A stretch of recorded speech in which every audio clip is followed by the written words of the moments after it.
कितना विश्वास रखकर, कितना भरोसा रखकर, कितने विश्वास के साथ, कितने भरोसे के साथ, कितनी दृढ़ता के साथ आप इस पवित्र शिव महापुराण की कथा को अपने भीतर उतारते हो, ये आपके ऊपर निर्भर करता है।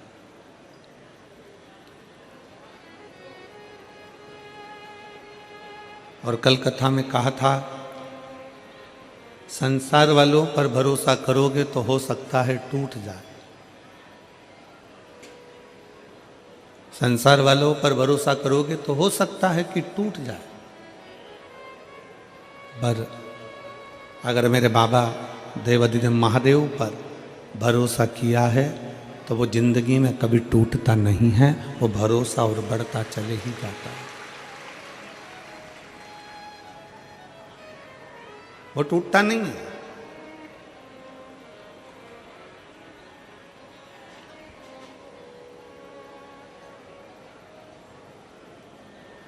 काशी प्रदेश में एक संत हुए शिव योगी,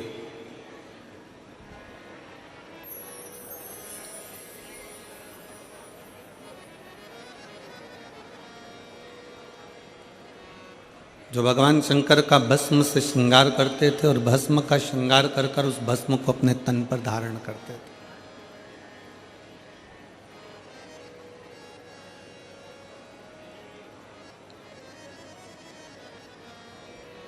शिव पर चढ़ी गई भस्म, शिव पर चढ़ाया गया जल, शिव पर चढ़ाई गई बेलपत्र, शिव पर चढ़ाया गया एक अक्षत, शिव पर चढ़ाया गया चंदन, अबीर, गुलाल, शिव पर चढ़ाया गया पंचामृत, शिव पर चढ़ाया गया गाय का दूध, ये सभी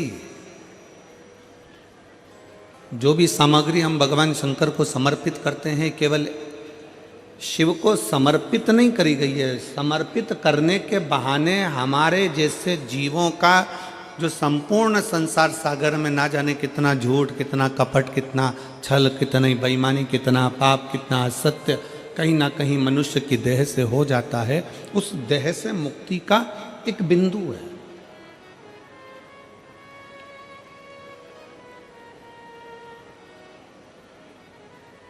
और बड़े ध्यान से सुनिएगा, आप अगर शंकर जी को जल चढ़ा रहे हो, एक लोटा जल भगवान शिव को समर्पित कर रहे हो, तो यह ना सोचिए कि शंकर को आपके जल की जरूरत है। उसके ऊपर तो वैसी गंगा है, 24 घंटे बह रही है, उसको तुम्हारे जल की जरूरत नहीं है।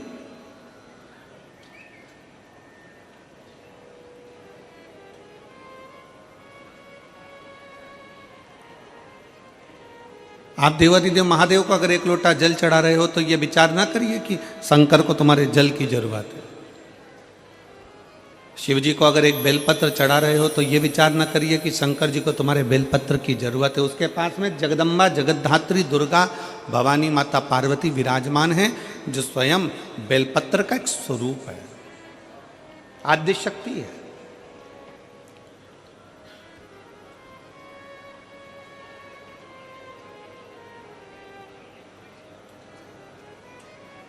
भगवान शंकर को अगर दिया लगा रहे हो तो दीपक जला रहे हो, दिया लगा रहे हो तो ये ना सोचिए कि हम भगवान शंकर को दीप लगा रहे हैं। उसको तुम्हारे दीप की जरूरत नहीं है, उसके मस्तक पर चंदा विराजमान है।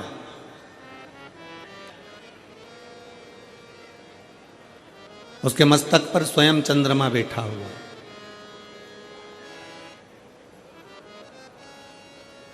भगवान शंकर को तुमसे कुछ भी नहीं चाहिए, कुछ भी नहीं। आप अगर विचार करो कि मैं शंकर जी को जल चढ़ा रही हूं, शंकर जी को जल की जरूरत है नहीं है। जो जल आप शंकर भगवान को चढ़ा रहे हो, शिव को तुम्हारे जल की जरूरत नहीं है। शंकर जी को जो जल चढ़ा रहे हो वो जल की जरूरत तुमको है। जिस दिन तुम्हारा दुख का समय आएगा, तुम्हारा चढ़ाया गया एक लोटा तुम्हारे सामने आकर खड़ा होगा। जो तुमने भगवान को दिया है, जो तुमने भगवान को प्रदान किया है, जो तुमने भगवान को दिया है। एक चरित्र आता है, स्मरण में रहे आपके। एक राजा ने अपने नगर में सूचना कर दी कि मुझे नहीं मालूम कि मरने के बाद क्या होता है। एक राजा ने सूचना कर दी कि मुझे नहीं मालूम कि कब्र के अंदर होता क्या है। जब किसी व्यक्ति को दफना देते हैं, किसी व्यक्ति को भूमि की समाधि दे देते हैं, तो उसके साथ होता क्या है मुझको नहीं मालूम।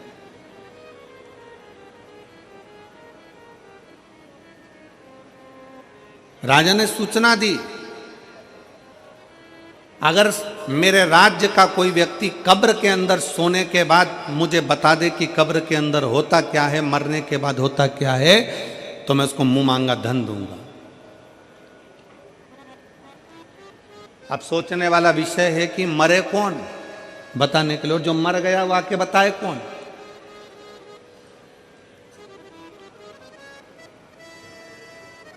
कोई हमसे पूछे कि गुरुजी तुमने कहीं स्वर्ग देखा है, तुमने कहीं नरक देखा है, तो शिव महापुराण की कथा कहती है कि जो चले जाता है वो आकर बताता नहीं है कि वो स्वर्ग में है कि नरक में है।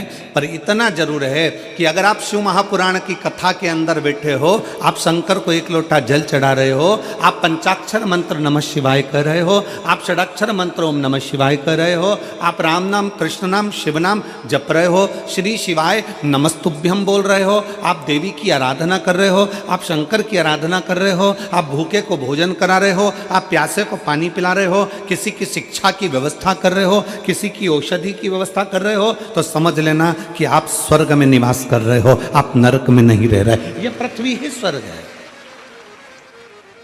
ये भूमंडल ही स्वर्ग है।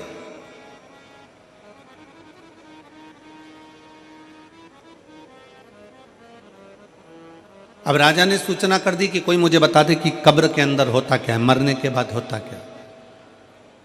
कोई मुझे सूचना दे होता क्या।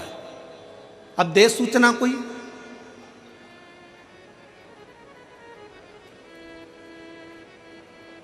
एक सिर फिरा था,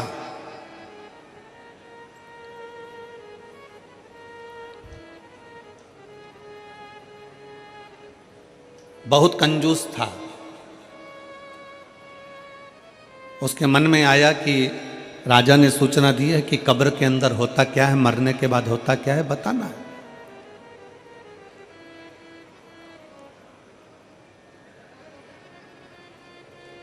और मुंह मांगा इनाम दिया जाएगा, मुंह मांगा धन दिया जाएगा। ठीक है। उस व्यक्ति ने, कंजूस ने विचार करा कि मैं अगर अंदर कब्र में चले जाऊंगा, सो जाऊंगा, 20-25 मिनट की बात है, राजा ने तो 15 मिनट दिए हैं, मैं 20 मिनट अगर कब्र के अंदर मिट्टी में दब के सो भी जाऊंगा तो आकर बता दूंगा कि क्या होता है। ठीक है। उस व्यक्ति ने राजा के पास जाकर कह दिया कि मैं कब्र के अंदर जाने को तैयार हूं, मैं मरने को तैयार हूं, मैं बताने को तैयार। राजा ने कहा ठीक है, तैयारी करो। कब्र खोदी गई, उस व्यक्ति को लेकर आ रहे थे, पीछे उसके एक भिखारी पड़ गया। भैया थोड़ा सा दान दे दो ना, भैया तुम मरने जा रहे हो, तुम कब्र में सोने जा रहे हो, ए भैया थोड़ा सा दान दे दो ना। भिखारी कहे भैया भिक्षा दे दो ना, भैया मेरे कटोरे में कुछ डाल दो ना, भैया कुछ दे दो ना। अब वो भिखारी तो सोच रहा था कि मैं वापिस आऊंगा और सोने ही सोने की रकम मिलेगी, बस। अब ये भिखारी और वो कंजूस अलग, इसको क्या दूं। सामने पड़ा था कचरा, पत्तियों के थोड़े थोड़े जो सूखी पत्तियां पड़ी थी, वो पत्तियां उसने उठाई और उसके कटोरे में डाल दी भिखारी के। ले ये ले, तेरे कटोरे में मैंने दे दिया दान, भग यहां से जा, चल जा यहां से। और कटोरे में वो सूखी पत्तियां, पेड़ की सूखी पत्तियां, कचरा उठाकर डाला। भिखारी कचरा लेकर चले गया। इस व्यक्ति के लिए कब्र खोदी गई, उसको अंदर सुलाया गया, उस पर मिट्टियाँ डाली गई, मिट्टियाँ डालकर पूरा की पूरा पैक करा गया। अब जितनी जितनी मिट्टी डलती जा रही थी, उतना उतना उसका मन घबराते जा रहा था कि अब तो मरना निश्चित है,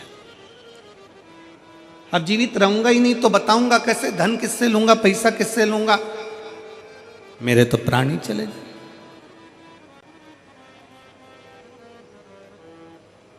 कोई बात नहीं, बस तो मैं जाऊंगा, ये पक्का। 8 से 10 मिनट निकल गए, एक सांप उस कब्र के अंदर घुसने लगा। उसने मन में विचार करा कि अभी तो मैं बच भी जाता, पर अब तो पूरा ही मरा। सांप कब्र के अंदर आ रहा था और ये घबरा रहा था। इतने में इसने क्या देखा कि उस सांप को पेड़ के सूखे पत्तों ने रोक दिया। इसने देखा उस सांप को कचरे ने रोक दिया। पेड़ के सूखे पत्तों ने, कचरों ने उस सांप को रोका। सांप अंदर आने का प्रयास करता रहा, सूखे पत्ते उसको रोकते रहे, कचरा उसको रोकता रहा। सांप अंदर नहीं आया, आखिरी में पलट कर चले गया।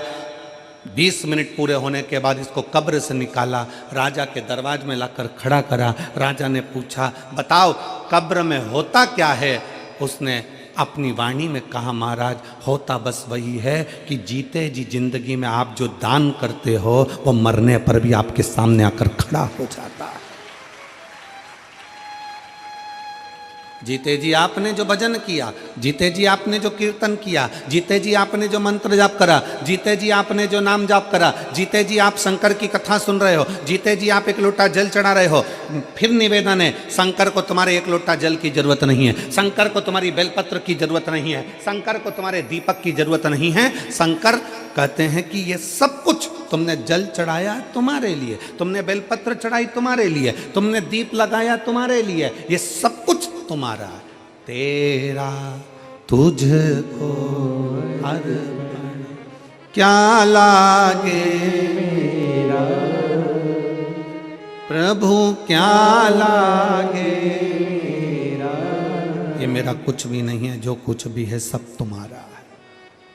तुमने जो किसी को पानी पिलाया है, तुमने किसी को सत्संग कराया है, तुमने किसी को भोजन कराया है, तुमने दीप लगाया है, तुमने कहीं भगवान का नाम जाप किया है, ये सब कुछ तुम्हारा आएगा और तुम्हारे काम ही आएगा।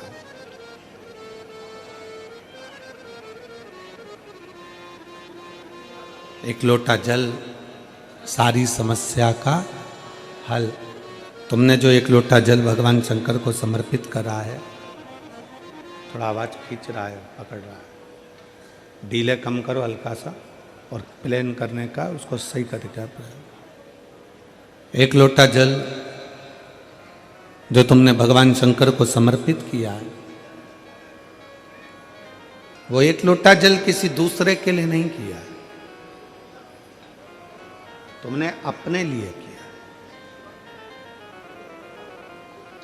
शंकर भगवान के पास में जो भस्म है, शिव जी के पास में जो बेलपत्र है, शिव जी के पास में जो चंदन है, शंकर जी के पास में जो बेलपत्र है, जल है, वो शिव का चढ़ाया गया एक एक सामग्री कोई साधारण नहीं होती, उसका बल बड़ा प्रबल होता है, बहुत प्रबल।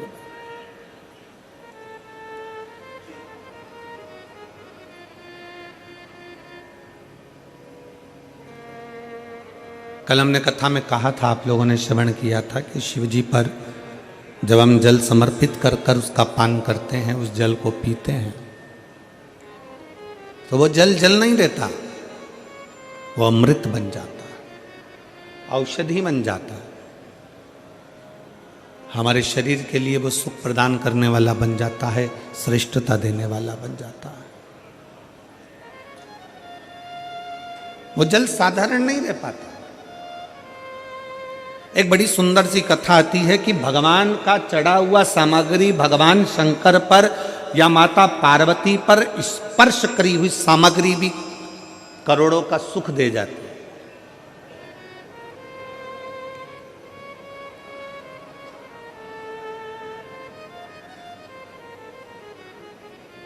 करोड़ों की संपदा दे जाती है।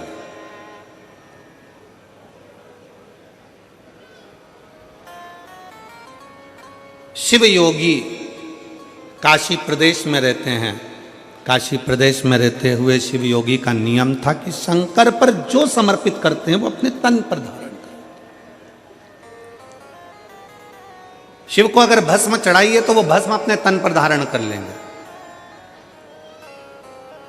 शंकर को अगर जल चढ़ाया गया है तो उस जल का आचमन कर लेंगे। शंकर भगवान को अगर बेलपत्र चढ़ाई गई है तो वो बेलपत्र भी अपने मस्तक पर रखकर उसका स्मरण करेंगे। शिव को अगर पुष्प चढ़ाया गया है तो वो पुष्प अपने कानों में लगा लेंगे।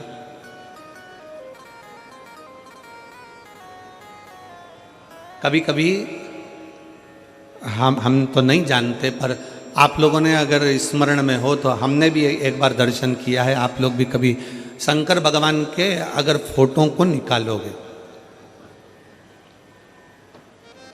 गूगल पर सर्च करना शंकर जी के फोटो निकालना, बहुत सारे, तो उन फोटो में आप पाओगे, आप उन फोटो में दर्शन करोगे कि शंकर जी के कान में एक फूल, शिव जी के कान में कनेर का पुष्प खुसा रहता है। किस किसने देखा है? किसी फोटो में आप लोगों ने दर्शन करा होगा कि शिव जी के कान में एक पुष्प यहां लगा रहता है।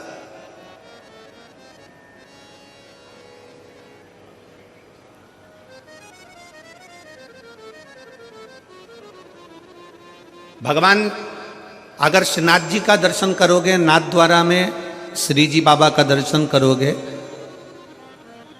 आपके नज़दीक में रायपुर के पास में ही चंपारण है, चंपेश्वर महादेव वहाँ पर विराजमान है, और चंपारण में श्रीमद् वल्लभाचार्य जी की बैठक जी है।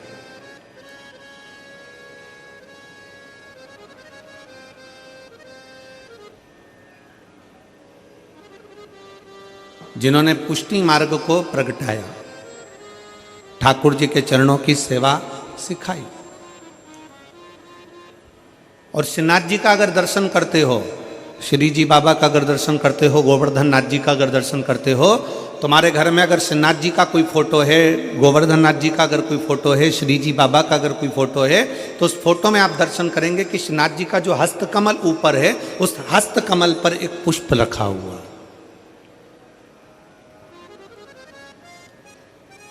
एक पुष्प श्रीनाथ जी के हस्तकमल पर है, एक पुष्प शंकर जी के कर्ण पर। दोनों पुष्प साधारण नहीं है। श्री जी बाबा के हस्तकमल पर जो पुष्प है वो जमुना दास जी ने दिया था। वो पुष्प मेरे गोवर्धन नाथ जी के श्रीनाथ जी के हाथ पर आज भी रखा हुआ। वो पुष्प साधारण नहीं है जो भगवान श्रीनाथ जी ने अपने हस्त पर लिया, और वो पुष्प भी साधारण नहीं है जो भगवान शंकर के कानों पर रखा हुआ है। जमुना दास जी ऐसे संत जिन्होंने ठाकुर जी के इतने प्रिय कि ठाकुर जी के लिए रोज नई नई माला तैयार करते थे, रोज नया नया श्रृंगार तैयार करते थे। भगवान गोवर्धन नाथ जी के लिए, श्रीनाथ जी के लिए रोज नया नया श्रृंगार बनाते थे। एक दिन जमुना दास जी ने एक डलिया में पुष्प देखा तो उन्होंने फूल वाले से कहा, पुष्प वाले से बोला, भैया ये फूल मुझे दे दो। जमुना दास जी, फूल की कीमत 1 रुपया है। जमुना दास जी ने कहा ठीक है, ये फूल 1 रुपये लो और तुम मुझे दे दो।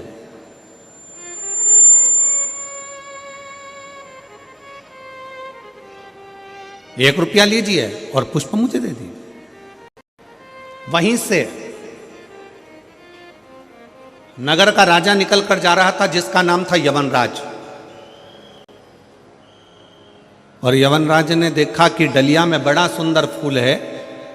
जमुना दास जी ठाकुर जी की हवेली जी जा रहे हैं, भगवान का दर्शन करने जा रहे हैं, तो फूल लेकर जाना चाहते हैं। और यवनराज एक वेश्या के यहाँ जा रहा था तो उसने देखा कि फूल बड़ा सुंदर है, वेश्या के सिर पर लगाऊंगा, जूड़े में सजाऊंगा, वेश्या बड़ी सुंदर लगेगी, खुश हो जाएगी। उसने रथ रोका, बग्गी रोकी और रोककर कहा, ए फूल वाले, फूल कितने का है? फूल वाले ने कहा फूल 2 रुपए का है। होता है पैदल मूली लेने के लिए जाओगे, पैदल टमाटर लेने के लिए जाओगे, पैदल आलू लेने के लिए जाओगे, पैदल हरी मिर्ची लेने के लिए जाओगे, पैदल गोभी लेने के लिए जाओगे तो 5-10 रुपए किलो मिल जाएगी। 2 व्हीलर से जाओगे तो उसकी कीमत थोड़ी सी बढ़ जाएगी, 4 व्हीलर से जाओगे तो उसकी कीमत दुगनी हो जाएगी। कीमत गाड़ी की है। पैदल गए 10 रुपए किलो मिल गई गोभी, 2 व्हीलर से गए 15 रुपए किलो मिल गई गोभी, फोर व्हीलर से गए, 20 रुपए किलो मिल गई गोभी।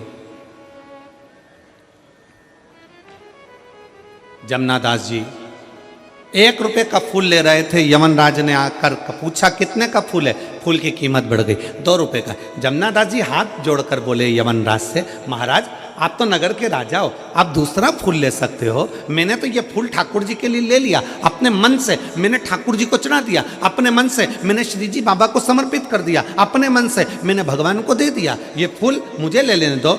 यमनराज ने कहा जमनादास फूल मैं लूंगा और वेश्या के जूड़े में जाएगा।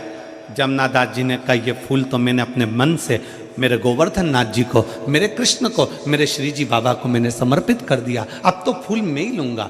यमनराज ने कहा जमनादास समझ जा, तुम मुझसे कह रहा है कि फूल मैं लूंगा, फूल की कीमत मैं 2 रुपए देता हूं। फूल वाले ने कहा ले लो आप। जमनादास जी ने कहा पहले तो फूल मैंने 1 रुपए में लिया था, माली कहता अब 2 रुपए का है। जमनादास जी ने कहा फूल की कीमत 4 रुपए देता हूं, फूल मेरा है। यमनराज ने कहा फूल की कीमत 8 रुपए देता हूं। जमनादास जी ने कहा फूल की कीमत 10 रुपए देता हूं। यमनराज ने कहा फूल की कीमत 20 रुपए देता हूं, मैं नगर का राजा हूं, फूल मैं लेकर जाऊंगा। जमनादास जी कहते हैं फूल की कीमत में 40 रुपए देता हूं। यमनराज ने कहा फूल की कीमत 50 रुपए देता हूं। यमनराज ने कहा फूल की कीमत 100 रुपए देता हूं। यमनराज ने कहा फूल की कीमत 1000 रुपए। जमनादास जी कहते हैं फूल की कीमत 10,000 रुपए। जमनादास कहते हैं फूल की कीमत 10,000 रुपए। यमनराज कहते हैं फूल की कीमत 20,000 रुपए। जमनादास जी कहते हैं फूल की कीमत 50,000 रुपए। यमनराज 1,00,000 रुपए फूल की कीमत बोलने वाले थे, पर यमनराज को लगा 1,00,000 में तो 10 बेस्या घर पे ले आऊंगा, फूल को छोड़ो। जमनादास ने अपना मकान बेचा, अपनी जमीन बेची, 50,000 का फूल खरीद कर ठाकुर जी के चरणों में, जैसे ही कृष्ण भगवान के चरणों में पहुँचे, जैसे ही ठाकुर जी के चरणों में पहुँचे और जमनादास ने अपना फूल भगवान के चरणों में रखा, वैसे ही मेरे कृष्ण ने, मेरे गोवर्धन नाथ ने, श्री जी बाबा ने उस पुष्प को उठाकर अपने हस्त कमल पर रख लिया। आज भी जमनादास जी का फूल श्री जी बाबा के हस्त कमल पर आज भी रहता है। आज भी आपके घर में अगर फोटो हो तो उसका दर्शन करिए, फोटो ना हो तो मोबाइल पर सर्च कर कर दर्शन करो कि श्रीनाथ जी की मूर्ति पर, श्रीनाथ जी की फोटो में, श्रीनाथ जी के स्वरूप में आज भी श्रीनाथ जी के हस्त कमल पर एक पुष्प रखा रहता है, वो जमनादास जी का है। जमनादास जी ने कहा ठाकुर क्या मेरा ये पुष्प आपको पसंद नहीं आया? जमनादास जी के शब्द सुनकर ठाकुर जी कहते हैं जमनादास तेरा पुष्प तो इतना पसंद आया कि मैं इसको जिंदगी भर अपने हाथ पर रखूंगा, जिंदगी भर अपने हस्त पर रखूंगा।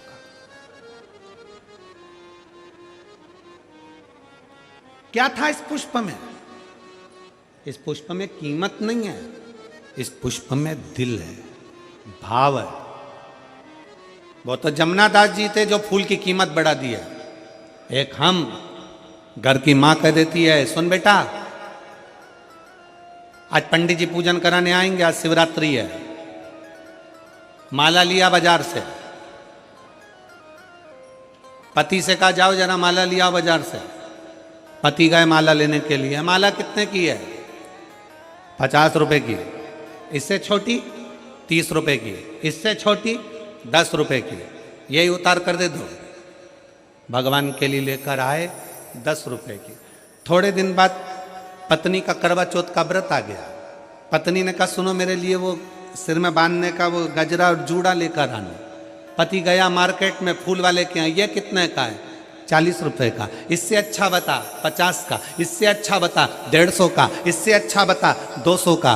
पत्नी के लिए लेकर आया तो अच्छे से अच्छा लाया, बच्चों के लिए लाया तो अच्छे से अच्छा लाया, और परमात्मा के लिए लाया तो सस्ते से सस्ता लाया। भगवान भी समझ जाते हैं तेरी दृष्टि में मैं हल्का हो गया, मेरी दृष्टि में तू हल्का हो गया, मेरी दृष्टि में तू हल्का। भगवान कभी नहीं कहते कि मुझे बहुत सारा धन दो, भगवान कभी नहीं कहते कि मुझे बहुत सारी संपदा दो, भगवान कभी नहीं कहते कि मुझे ढेर सारी पूंजी दो। भगवान तो कहते हैं कि तू दिल से मुझे जो समर्पित कर रहा है वो मेरे लिए नहीं, तू तेरे लिए कर रहा है, तेरे लिए।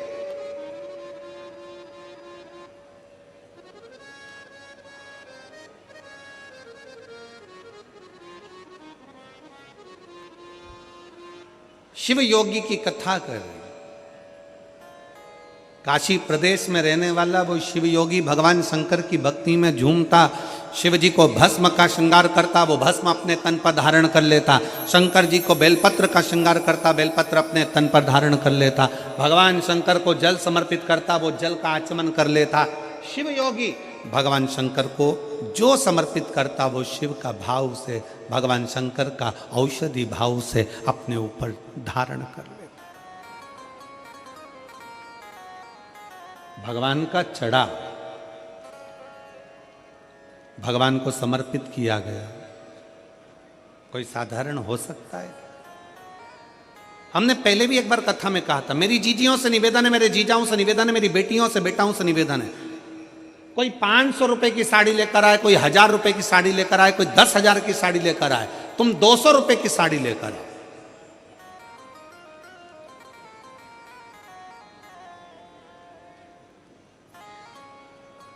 और किसी को मत बोलना कि ये साड़ी 200 रुपए की है। किसी को मत बोलो कि ये साड़ी 200 रुपए की है।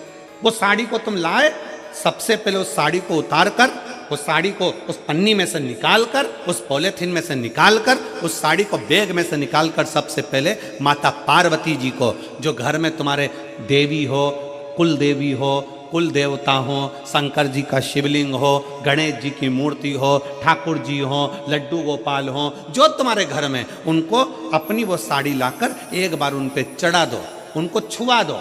जब वो साड़ी उनको चढ़ा दोगे और वापिस लोगे तो वो क्या बन जाएगा? भगवान का प्रसाद। अब वो साड़ी नहीं रही, अब वो प्रसाद बन गई। चलो एक बात आपसे पूछें, भंडारे में गए हो कभी? अरे जम के तो बोलो जरा। आजकल छत्तीसगढ़ वाले कम बोलते हैं क्या? जम के तो बोलो जरा। भंडारे में गए हो, सब्जी खाई है, वो सब्जी तुम घर में बनाकर खाओगे तो वैसा स्वाद आएगा क्या? नहीं। भंडारे की पूड़ी में, भंडारे की सब्जी में, भंडारे के चावल में, भंडारे के दाल में। और हम तो जजमान जी से भी कहेंगे, कमल देवांगन जी से, देवांगन जी यहाँ भी कथा में भंडारा चला रहे हो तो एक निवेदन है, कभी आप भी 7 दिन में एक दिन उसका प्रसाद पाकर देखना, वो शंकर का अमृतमय प्रसाद होता है, वो भंडारा प्रसाद, उसका भाव बड़ा शुद्ध होता है। कभी मौका मिले तो एक आध बार गुरु नानक देव जी के गुरुद्वारे में लंगर में जाकर देखना। कभी मौका लग जाए एक बार गुरु नानक देव जी का कहीं गुरुद्वारा हो और उस गुरुद्वारा का लंगर का प्रसाद चख कर देखना, उस प्रसाद की महत्वता को जानोगे कि लंगर जो हम चखते हैं उसका क्या है। कभी मौका लग जाए किसी सदगुरु के दरवाजे पर जाकर उस प्रसाद को पाकर देखिए। कभी मौका लग जाए तो कुबेरेश्वर धाम पर आकर जो खिचड़ी बाबा की मिलती है उस खिचड़ी का प्रसाद पाकर देखिए। कभी मौका लग जाए तो किसी संत साधु गुरुजन तपस्वी जन साधक उपासक के यहाँ जाकर उस तप बल से पकी हुई इस प्रसाद को पाई, उसका स्वाद देखिए। साड़ी वही है, 200 रुपए की साड़ी है, किसी को मत बताओ कि 200 की है, बस उसको ले जाके भगवान को चढ़ा दो, प्रसाद बन जाए। अब वो प्रसाद बन गई तो वो कीमत वाली हो गई, वो प्रसाद बन गई तो उसमें स्वाद आ गया, वो प्रसाद बन गई तो भगवान का स्वाद हो गया। स्वाद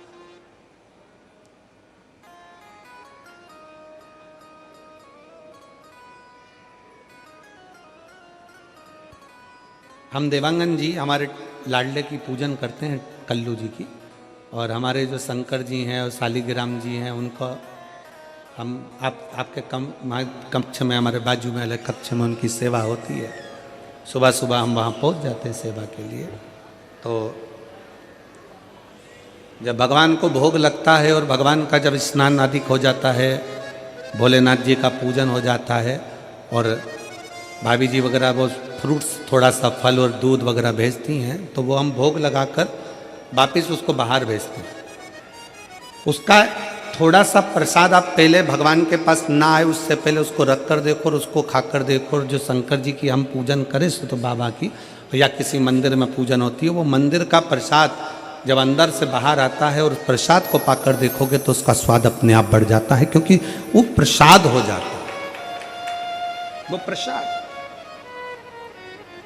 सत्यनारायण भगवान की कथा करवाओ, आटे की पंजेरी बनाओ, पंजेरी को अलग रख दो और एक कटोरी पंजेरी सत्यनारायण जी के सामने रख दो। जो अलग रखी है उसमें स्वाद नहीं आएगा, जो सत्यनारायण जी के सामने रखी है उसका स्वाद बढ़ जाएगा, क्योंकि वो प्रसाद है, प्रसाद। 200 रुपए की एक प्रैक्टिकल जरूर करो। किसी और वाला महाराज झूठ तो नहीं बोल रहा, प्रैक्टिकल करते रहना चाहिए, प्रैक्टिकल बिल्कुल करो, प्रैक्टिकल जरूर करो। 200 रुपए की साड़ी लो, भगवान को चढ़ा दो, प्रसाद हो गई। फिर उसको पहनो, पहनकर बाहर शादी में, पार्टी में, तुम्हें जहां जाना हो वहां जाओ। आपको लोग पलट कर कहेंगे अच्छी दिख रही है, बहुत महंगी है, कीमत भगवान को चढ़ाने से हो गई है। अच्छी दिख रही है, बहुत महंगी है, बहुत महंगी।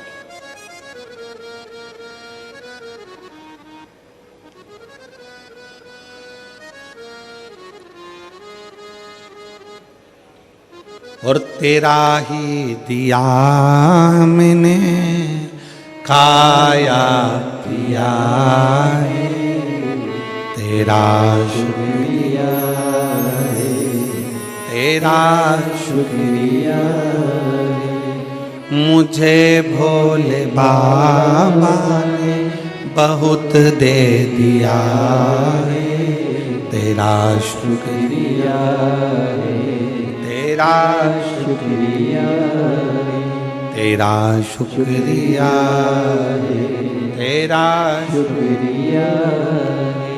ये जायदाद दी है, औलाद दी है, ये जायदाद दी है, औलाद दी है। मुसीबत में हर वक्त इमदाद दी है, मुसीबत में हर वक्त इमदाद दी है। तेरा ही दिया मैंने खाया पिया है, तेरा शुक्रिया है, तेरा शुक्रिया है। मुझे भोले बाबा ने बहुत दे दिया है, तेरा शुक्रिया है, तेरा शुक्रिया। एक साधारण से साधारण वस्तु की भी कीमत है अगर शंकर को समर्पित हो गई।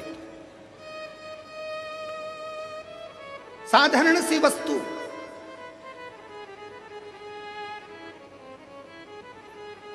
सीता जी ने जब हनुमान जी ने माता जानकी जी को राम जी की मुद्रिका दी, तब सीता जी ने हनुमान जी को क्या दिया था? जम के बोलो, क्या देकर भेजा था? अरे बोलो तो, क्या देकर भेजा? हनुमान जी ने तो माता जानकी जी को मुद्रिका दी थी, अंगूठी दी थी। सीता जी ने क्या देकर भेजा था? अपनी चूड़ामणि। क्या देकर भेजा था? जम के बोलो जरा। अपने बालों की चूड़ामणि माता जानकी जी ने हनुमान जी को देकर भेजा। क्या थी चूड़ामणि? कहां से आई थी चूड़ामणि? वो चूड़ामणि इतनी विशेष क्या थी जो चूड़ामणि सीता जी ने हनुमान जी को दे दी?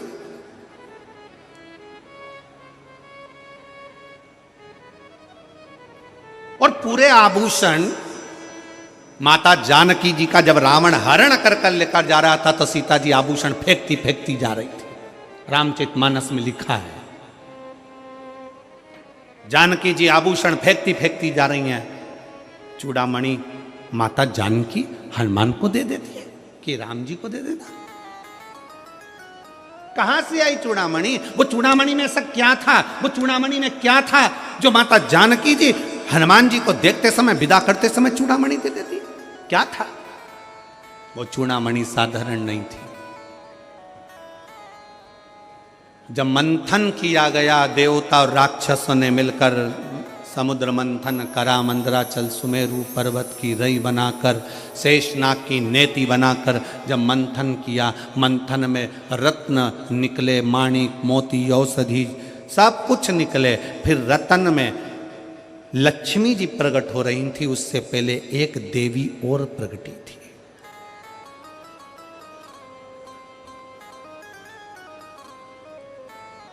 उस मंथन में एक देवी और प्रकटी थी। लक्ष्मी जी के प्रकट होने से पहले एक देवी और प्रकटी थी जिसका नाम था रत्नाकर नंदिनी। सब बोलो उसका नाम, क्या नाम है उसका? रत्नाकर नंदिनी। जम के बोलो जरा। लक्ष्मी जी के प्रकट होने से पहले मंथन में एक देवी और प्रकटी थी जिसका नाम था रत्नाकर नंदिनी। रत्नाकर नंदिनी जैसे ही प्रकट हुई, उसने भगवान विष्णु का दर्शन किया तो उसके मन में आ गया कि मैं इनको पति बनाऊंगी। तुरंत उसके मन में भाव जागृत हो गया, मैं नारायण को अपना पति बनाऊंगी, मैं नारायण को अपना पति बनाऊंगी। और पति बनाने के लिए माला तैयार करने के लिए, फूल ढूंढने के लिए चली गई, पुष्प ढूंढने के लिए।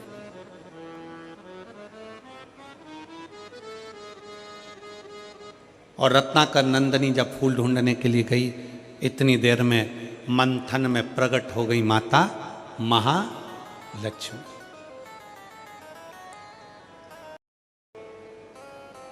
अब मां महालक्ष्मी जब प्रकट हुई तो उनके हाथ में पुष्प की माला थी। भगवान नारायण को जैसे ही लक्ष्मी जी ने देखा, आगे बढ़कर माता लक्ष्मी ने वो नारायण के गले में माला पहना दी। और जैसे ही माला पहनाई, भगवान विष्णु को लक्ष्मी जी ने वर लिया। वर लिया, पूरे देवताओं के पास सूचना पहुंच गई कि माता लक्ष्मी जी ने भगवान विष्णु को वर लिया है, उनका विवाह होना है। समुद्र देवता कन्या दान करेंगे, लक्ष्मी जी का मंगल विवाह होगा। विवाह की तैयारी होने लगी, देवताओं का आगमन हो गया। भगवान शंकर पार्वती भी वहां आ गए जहां पर लक्ष्मी और नारायण का विवाह हो रहा था।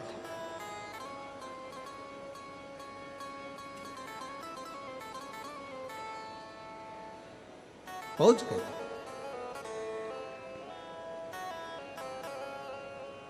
विवाह का कन्यादान हुआ, लक्ष्मी जी का विवाह नारायण के साथ हुआ। इतनी देर में रत्नाकर नंदिनी आ गई, माला बनाकर, माला लेकर, पुष्प लेकर। स्वामी भगवान विष्णु को देखा तो भगवान विष्णु के पास में तो लक्ष्मी खड़ी थी। दोनों की वरमाला हो चुकी थी, भावर हो चुकी थी, दोनों का विवाह हो चुका था। रत्नाकर नंदिनी की आंख में से जल बहने लगा, नैनों से जल बह रहा था। भगवान नारायण ने बुलाया, हे रत्नाकर नंदिनी इधर आओ। रत्नाकर नंदिनी आई। प्रभु मैं आपको वरना चाहती थी, मैं आपको अपना बनाना चाहती थी। भगवान कहते हैं, रत्नाकर नंदिनी मेरा विवाह लक्ष्मी जी से हो गया है। तुम मुझे वरना चाहती थी, मैं जान गया था तेरे मन की दशा को, पर तो चिंता मत कर। कलिकाल में जब मेरा कल्कि अवतार होगा तब मैं तुझे अपनी अर्धांगिनी बनाऊंगा। मैं तुझे अर्धांगिनी बनाऊंगा, तब तक तू त्रिकूट में, त्रिकूट पर्वत पर मां वैष्णो देवी के नाम से विख्यात होकर विराजमान होगी। तेरे में 3 देवियों की शक्तियां तेरे साथ होगी, वहां बैठेगी।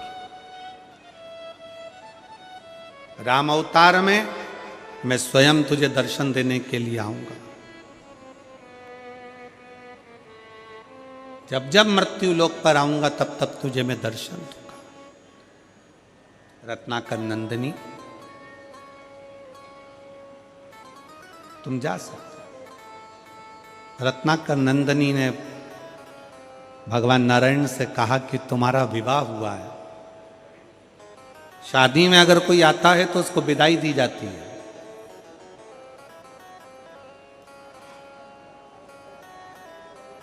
शिव महापुराण की कथा में अगर कोई आता है तो उसको जजमान विदाई नहीं देता। शिव महापुराण की कथा में अगर कोई आता है तो भगवान शंकर उसको आखिरी दिन विदाई देकर भेजते हैं। इसीलिए शिव महापुराण का छठा दिन शिवरात्रि मानी जाती है और 7वें दिन विदाई मानी जाती है। तो भगवान शंकर उसकी झोली में खुशियां देकर भेजते।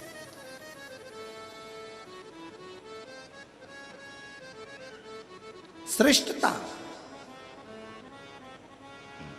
रत्नाकर नंदनी कहा मैं जा रही हूं, पर मैं आपके विवाह में साक्षी बनी हूं, आपके विवाह में मेरी साक्षीता है, आप मुझे विदाई दीजिए। भगवान नारायण मुस्कुरा कर कहते हैं कि आपको मैं विदाई दूं, ये श्रेष्ठता कहां? हमारे देवों में भी देव महादेव हमारे पास में बैठे हैं, विदाई वो देंगे। तुरंत रत्नाकर नंदनी शंकर जी के सामने हाथ जोड़कर बोली कि हमको विदाई दीजिए। रत्नाकर नंदनी के शब्द सुने तो शंकर भगवान बोले कि आप स्त्री हो और स्त्री को विदाई मां जगत जननी पार्वती देंगी। पार्वती जी ने शंकर जी को देखा और देखकर मुस्कुरा कर कहा कि मैं क्या दूं इसको? मेरे पास तो फूल के जेवर हैं, मेरे पास कोई गोल्ड नहीं, हीरा नहीं, चांदी नहीं, सोना नहीं। सारे देवी देवताओं के पास में, सारी देवियों के पास में सोने चांदी के हीरे पन्ना के जेवर होंगे, पर मेरे शंकर भगवान की धर्म पत्नी माता अर्धांगिनी माता पार्वती के पास हीरा मीरा नहीं, क्योंकि शंकर भगवान तो खुद कोहिनूर हीरा है और जिसके पास मिल जाते हैं तो उसको हीरे की जरूरत ही क्या पड़ती है। मेरे पास तो खुद कोहिनूर हीरा मेरा शिव है।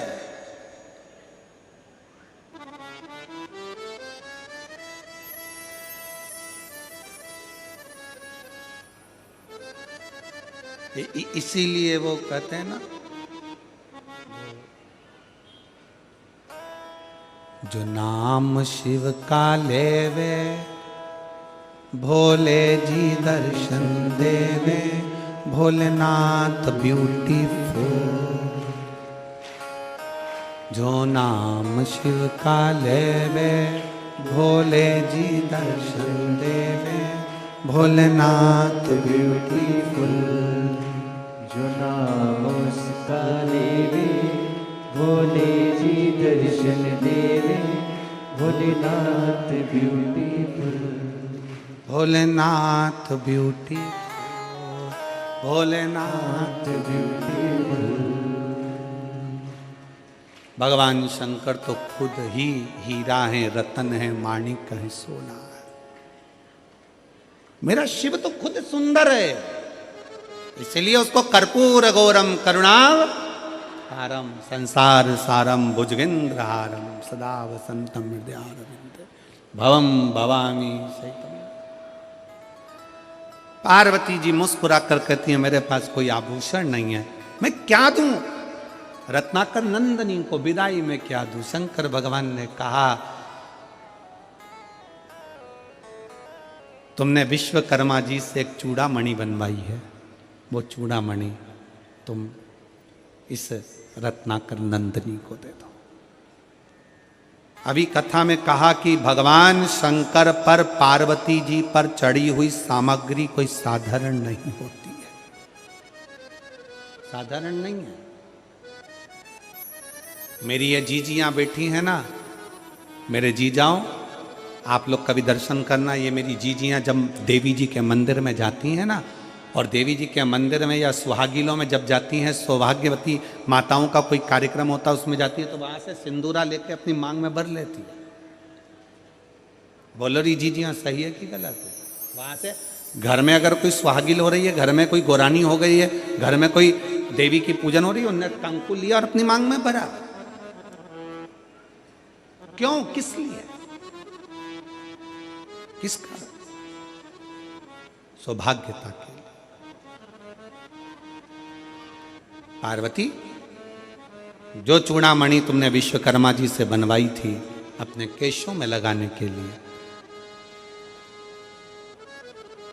जब सोने का महल बनवाया था और सोने के महल के साथ में एक चूड़ामणि तुमने बनवाई थी, और वो महल तो चले गया था जो विश्वकर्मा जी को मिल गया, पर वो चूड़ामणि तुम्हारे पास है, दे दो। पार्वती जी मुस्कुरा कर कहती हैं स्वामी, बालों से चूड़ामणि निकाली और दे दी। रत्नाकर नंदनी को।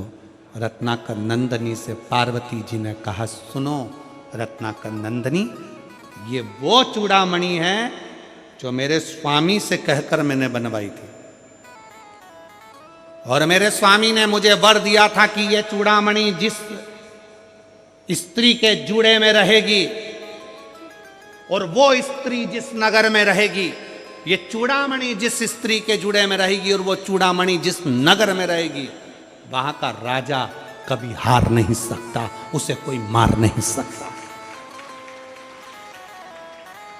वहां का राजा कभी हार नहीं सकता और उसे कोई मार नहीं सकता।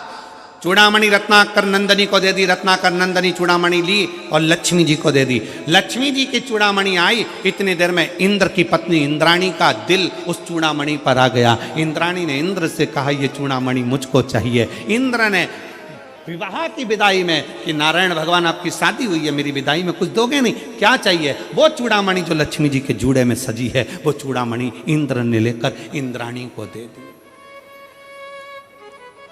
अब इंद्राणी के जूड़े में वो चूड़ामणि थी। एक संभासुर नाम का एक असुर हो गया जो देवताओं को परेशान करने लगा, तो दशरथ जी को युद्ध करने के लिए बुलाया। दशरथ जी को युद्ध करने के लिए बुलाया। उस समय पर दशरथ जी का विवाह माता केकई से हुआ था। केकई इतनी बड़ी वीर थी, रथ को हाँकने वाली और शस्त्र चलाने वाली माता केकई थी। और केकई युद्ध के मैदान में आई, संबासुर का वध हुआ। जब संबासुर का वध हुआ तो इंद्र ने दशरथ जी को विदाई में 2 हंस और 2 पंख दिए। और इंद्राणी ने पूछा, आपको क्या दूं? तो इंद्र ने कहा, एक काम करो, केकई को आपके चूड़े की चूड़ामणि दे दो। केकई को वो चूड़ामणि दे दी गई। केकई के मस्तक पर वो चूड़ामणि आई। केकई आई, केकई ने विचार करा, ये चूड़ामणि का मैं क्या करूंगी? मेरे पास तो दशरथ जी हैं, ये चूड़ामणि मैं सुमित्रा जी को दे देती हूँ। सुमित्रा को चूड़ामणि दे दी। राम जी का विवाह हुआ, सीता विवाह कर आई। मुंह दिखाई में सुमित्रा जी ने वो चूड़ामणि सीता जी को दे दी। वो चूड़ामणि सीता के पास, मां जानकी के मस्तक में वो चूड़ामणि आ गई। बलकल वस्त्र पहने, थोड़े से आभूषण पहनी हुई माता जानकी चली। वन में जाने पर जब उनके वस्त्र, उनके आभूषणों को फेंका गया, चूड़ामणि उनके मस्तक पर रह गई। लंका में चली गई। हरण होकर जब लंका में पहुंची, हनुमान जी मुद्रिका लेकर आए, तब सीता जी को ध्यान आया कि ये वो चूड़ामणि है जो दशरथ जी ने कहा था, सुमित्रा जी ने कही थी, ये चूड़ामणि जिसके जूड़े में रहेगी और वो जूड़े में लगी हुई स्त्री जिस नगर में रहेगी, वहां का राजा कभी मर नहीं सकता और वहां का राजा कभी हार नहीं सकता। अगर ये चूड़ामणि लंका में रह गई तो मेरे राम इस रावण को नहीं मार सकते। इसलिए हनुमान जी के आते से सबसे पहला काम करा, चूड़ामणि को लेकर भेज दिया। फिर लंकापति मरा है, फिर लंकापति। अब जरा विचार करिएगा, शंकर जी की अर्धांगिनी माता पार्वती, शिव और शक्ति दोनों पर चढ़ी हुई एक वस्तु, जरासी बेलपत्र, शंकर जी पे चढ़ी हुई खा लेते हैं, औषधि मुक्त हो जाते हैं। जरा सा चढ़ा हुआ जल हम पी लेते हैं, औषधि के रूप में लेकर हम रोग मुक्त हो जाते हैं। केवल बाल में लगी हुई चूड़ामणि भी, माता पार्वती के मस्तक की वो चूड़ामणि भी इतना फल दे जाती है कि नगर के राजा को बचा लेती है। नगर के राजा क्या करती है? शिव महापुराण की कथा, शिव महापुराण की कथा क्या करती है? अभी हम आ रहे थे तो रास्ते में हमने देखा कि बहुत सारी दुकानें यहाँ पर रायपुर के इन रस्तों में लगी हुई थी। लाल कलर का कपड़ा पहने हुए बच्चों की ड्रेस में पुतला होन और उसके ऊपर टोपी, बहुत सारे कपड़े बिक रहे थे। कोई कुछ बेच रहा था, कोई कुछ बेच रहा था। हमने पूछा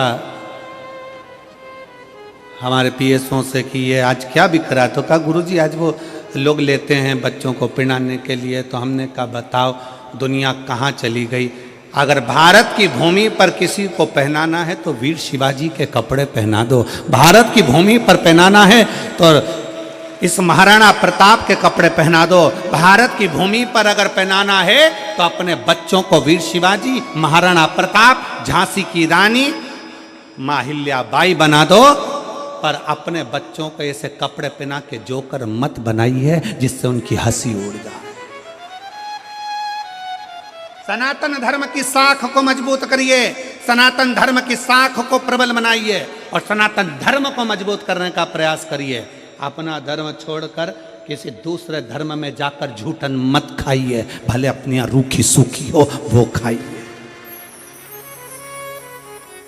अपने घर का खाओ, रूखा सूखा जैसा भी। और घर की रोटी के आगे कोई रोटी अच्छी लगे क्या जी जी? अरे बोलो तरी मेरी छत्तीसगढ़ की बहनों, ओ मेरे जी जाओ, अपने घर की रोटी क्या। तुम कहीं की भी होटल में चले जाओ, 5 स्टार होटल में चले जाओ, कहीं पर भी घूमने चले जाओ, कितने भी एसी के कमरे में ले लो, कितने भी अच्छे डनलप के गद्दे पर सो लो, 15 दिन 20 दिन 1 महीने में तुम्हें तुम्हारे घर की याद आएगी। कितनी भी तुम मटर पनीर खा लो, पालक पनीर खा लो, चाहे तुम दुनिया भर की सब्जी खा लो, भगर मगर जो भी हो तुम्हारा, वो क्या बोलते हैं उसको, मीन चाउमीन और कुत्ता नहीं कोत्ता, हाँ मोमोज, हाँ जो भी तुम्हें खाना सब खा लो, पर कितना ही खा लो, उसके बाद भी तुमको 8-15 दिन में याद आएगी कि मेरी मम्मी के हाथ की मुझे रोटी याद आ रही है, मेरी पत्नी के हाथ का भोजन याद आ रहा है। बस वही तुम दुनिया में थोड़ी बहुत चमक ममक इधर उधर की देख के चले जाते हो दूसरे धर्म की ओर, सनातन धर्म को छोड़कर दूसरे धर्म की ओर चले जाते हो, थोड़ी सी चमक देखी और बढ़ जाते हो ना। सनातन धर्म से बड़ा कुछ नहीं है। अपने सनातन को बचाने के लिए तो गुरु नानक देव जी ने अपने बाल तक बढ़ा लिए थे, जटा तक बांध ली थी कि सनातन को मजबूत रखूंगा, रक्षा के लिए। धर्म रक्षा बहुत जरूरी है, सनातन रक्षा बहुत जरूरी।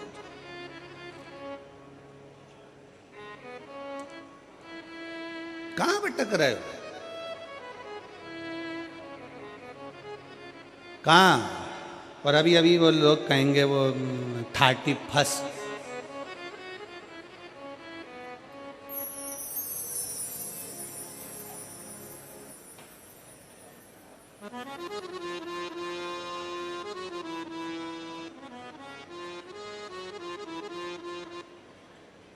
वो कहेंगे लोग वाग हैप्पी न्यू ईयर। कुछ नहीं हुआ, केवल कैलेंडर बदला, तुम तो जैसे थे वैसे की वैसे ही रह गए। क्या मतलब? जब बसंत बदले, मेरे भारत की भूमि की हरियाली बदले, जब आपके चेहरे की रौनक बदले और आपका दिल प्रफुल्लित हो, वो चैत्र का महीना, तब मालूम पड़ता है कि नया वर्ष आया है। तब मालूम पड़ता नहीं।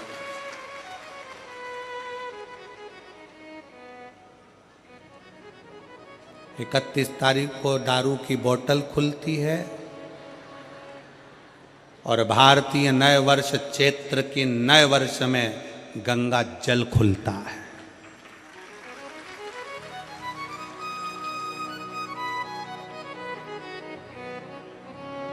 अंग्रेजी नए वर्ष 31 को लोग पी पी के गटर में मिलते हैं और चैत्रीय नव वर्ष में, सनातनी नव वर्ष में लोग मंदिर और शिवालय में मिलते हैं। और मेरा भारतवासियों से निवेदन है, मेरे देशवासियों से निवेदन है, मेरे सनातनियों से निवेदन है, आप 31 मना रहे हो, मनाओ, हमारी तरफ से छूट है, पर याद रखना उस 31 के दिन भी मैं खाने में मदिरा की दुकान पर नहीं, कुबेरेश्वर धाम और महाकाल की भूमि पर जाइए।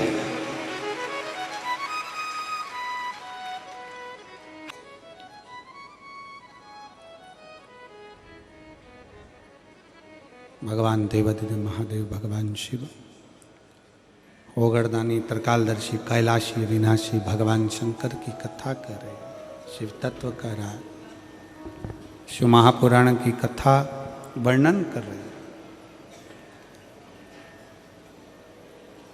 माता पार्वती जी को स्पर्श करी हुई वो चूड़ामणि राज्य के राजा को कभी हारने नहीं देती। शंकर भगवान पर चढ़ी हुई बेलपत्र या चढ़ा हुआ जल आपको कभी गलत जगह पर जाने नहीं देगा, आपकी जिंदगी को संवारेगा जरूर। शिव का चढ़ा जल। एक पत्र है,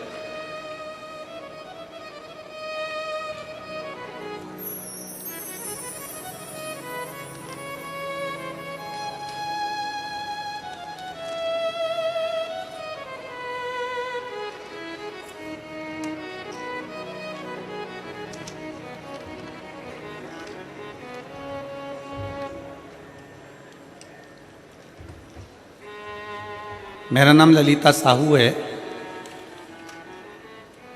मेरी बेटी का नाम मोनिका साहू है। मैं बोरसी दुर्ग छत्तीसगढ़ की निवासी हूँ। कहीं बैठी हों तो हाथ हिला सकती हैं, कहीं बैठी हों तो हाथ हिला सकती हैं।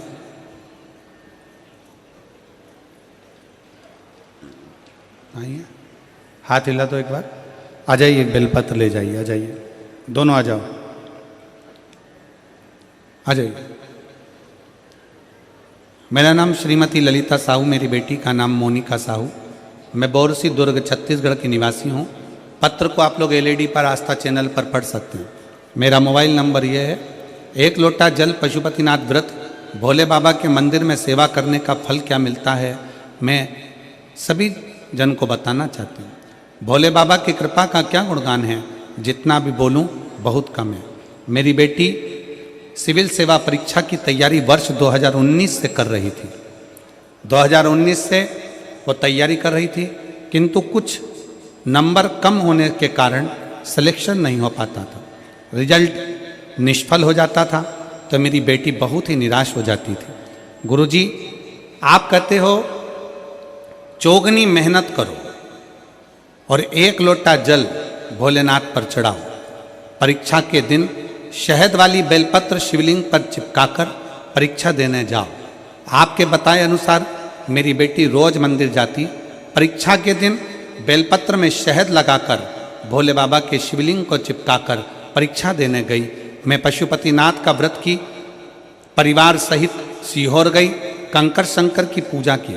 17 अगस्त 2024 की कावड़ जाकर भरी। बाबा की जो 2024 की कांवड़ थी वो भी जाकर भरी है। भोले बाबा की ऐसी कृपा हुई कि बेटी CGP SC की सभी परीक्षा कंप्लीट करके मेरी बेटी वर्ष 2023 की परीक्षा में उत्तीर्ण होने के बाद 14वां रैंक प्राप्त कर ली और राज्य वित्त सेवा अधिकारी के पद पर आज मेरी बेटी नियुक्त हो गई। मैं बाबा को यहाँ धन्यवाद देने के लिए आई हूँ। कहीं बैठे हैं तो आकर आप बेलपत्र ले सकते। अगला पत्र है। मेरा नाम विनोद सेन, पिता श्री देवलाल सेन। कहीं बैठे हों, ग्राम पंचायत नवगांव, पोस्ट रोंधा, तहसील धमधा, जिला दुर्ग, छत्तीसगढ़ का निवासी हूँ। मेरा मोबाइल नंबर ये है। कहीं बैठे हों, विनोद सेन, पिता श्री देवलाल सेन, ग्राम आप ही हैं। आ जाइए, एक बेलपत्र ले जाओ बेटा, हाथ हिलाओ एक बार वापिस, आ जाओ। मेरा नाम विनोद सेन, पिता श्री देवलाल सेन, ग्राम पंचायत नवगांव, पोस्ट रोंदा, तहसील धमधा, जिला दुर्ग, छत्तीसगढ़ का निवासी हूँ। मेरा मोबाइल नंबर ये है। एक लोटे जल का मैं क्या महत्व बताऊँ गुरुजी। 2022 से आपकी कथा टीवी पर आपकी कथा सुन रहा हूँ गुरुजी। 22 वर्ष मेरा उम्र है। 2023 में मैंने अपना ग्रेजुएशन पूर्ण किया और 2023 में ही मैंने एक सरकारी नौकरी के लिए परीक्षा दिया। उससे पहले मैंने कोई कोचिंग या तैयारी नहीं किया था। मैं बहुत कम उम्र में से शिवजी की भक्ति में लगा हूँ। बस बाबा पे भरोसा करके और एक बेलपत्र शहद लगा के बाबा को प्रणाम करके परीक्षा दिला दिया। 2024 सितंबर में आपका उसका परिणाम आया और उस परीक्षा में पास हो गया। CSPDL CL विद्युत विभाग में असिस्टेंट इंजीनियर के पद पर बाबा ने मुझे चयनित करा दिया। मैं गांव का पहला लड़का हूं जो सरकारी नौकरी में लगा हूं। बाबा, ये केवल बाबा की कृपा है जो मेरे गांव का पहला व्यक्ति सरकारी नौकरी में लगा। मैं बाबा को प्रणाम करने के लिए आया हूं। पहले मुझे, अब पत्र को जरा ध्यान से पढ़िएगा। पहले मुझे गांव और रिश्तेदार ताना मारते थे कि शिव जी की भक्ति से और पूजा पाठ से समय खराब होगा, ये सब छोड़ो और काम में ध्यान दो, ये सब छोड़ दो और काम में ध्यान दो। गुरुजी, बाबा ने मेरी नौकरी लगा के सभी को जवाब दे दिया कि शंकर जी पे चढ़ाया गया एक लोटा जल कभी खाली नहीं जाता, शिव भक्ति मूल। और देखो रे भाई, ओ छत्तीसगढ़िया सबले बढ़िया, थोड़ा ध्यान से सुनिएगा। आप शंकर जी के मंदिर जाओगे जल चढ़ाने, लोग ताना देंगे। आप शिव जी के मंदिर जाओगे, लोग ताना देंगे। आप कथा सुनने के लिए शिव महापुराण के पंडाल में आओगे, लोग ताना देंगे। आप होटल में खाने जाओगे, कोई ताना नहीं देगा। आप मदिरा का नशा करोगे, लोग खुश होंगे, बर्बाद हो जा। लोग ये चाहते हैं। आप जब जब सनातन धर्म की ओर आगे बढ़ोगे, दुनिया के लोग आपको ताना दे देकर खींच कर पीछे लाएंगे। पर आपका फर्ज है कि शंकर जी का चरण नहीं छोड़ना, शिव महापुराण मत छोड़ना, वो आपको नहीं छोड़ेगी, आगे बढ़ाती रह जाए, आगे बढ़ाती ले जाए। इस बेटे ने लिखा, पहले मुझे गांव और रिश्तेदार ताना मारते थे कि शिव जी के मंदिर में हो, क्यों झाड़ू लगाना, क्यों पोछा लगाना, क्यों पूजन करना, क्या होगा। कई ऐसे राजनेता पड़े हैं जो 24 घंटे माइक पर भी सभा करने जाते हैं तो यही कहते हैं मंदिर जाने से कुछ नहीं मिलेगा। उनका तो मन है तुम्हें चर्च भेज दे, मंदिर को छुड़वा के। ऐसे भी राजनेता पड़े हुए जो तुमको मंदिर से छुड़वा कर दूसरी जगह भेजने को तैयार बैठे। पर तुम अपने भीतर वो विश्वास पैदा करो, अपने भीतर वो बल पैदा करो कि हम शंकर का भजन करते हैं और शिव मेरा हाथ पकड़कर पार जरूर करेगा, वो छोड़ नहीं सकता है, वो मुझे छोड़ नहीं सकता। अब ये 2 पत्र तो पढ़े, एक पत्र और देखिए, एक पत्र और ध्यान दो।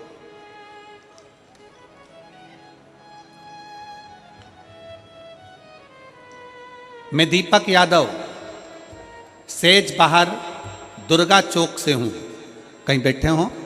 दीपक जी यादव सेज बाहर दुर्गा चौक से हूं, कहीं बैठे हो तो हाथ हिला सकते हैं। श्री दीपक जी यादव सेज बाहर दुर्गा चौक से हूं, कहीं बैठे हो तो हाथ हिला सकते हैं। और अगर बच्चा साथ में आया है तो उसको लेकर आ सकते हैं। मैं बाबा का क्या कहूं, उनका हम सब पर बड़ी कृपा है। मेरे पुत्र यमन यादव 4 वर्ष से, बचपन से, पैदाइश से नहीं बोल पा रहा था। डॉक्टरों की रिपोर्ट के अनुसार बच्चा कभी नहीं बोल पाएगा। 4 वर्ष का बच्चा मेरा बचपन पैदाइश से नहीं बोल पाता था। मैं बाबा का 1 लोटा जल का क्या वर्णन करूं गुरुदेव। 1 साल मैंने बाबा का चढ़ाया हुआ जल लाकर उसको पिलाना प्रारंभ करा और आज मेरा बेटा पूर्ण तरह से बोलने लगा। मैं बाबा को यहाँ धन्यवाद देने के लिए आया। कहीं बैठे हैं? हाथ हिलाओ। बच्चा आया है दीदी?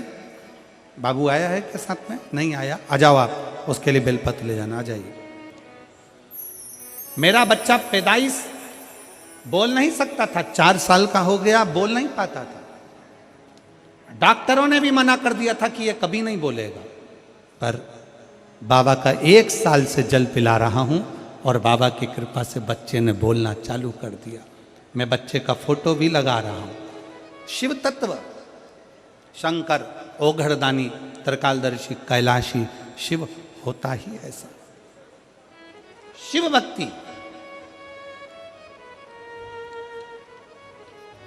अजय और लुटा दिया भंडार काशी वाले ने कर ललिता दिया साहब, बधाई आपको बहुत। काशी वाले ने लुटा दिया भंडार काशी वाले ने। राज्य वित्त सेवा अधिकारी आपकी बेटी बनी है, उसको बहुत बहुत साधुवाद है हमारी तरफ से, बधाई। बाबा की साधु।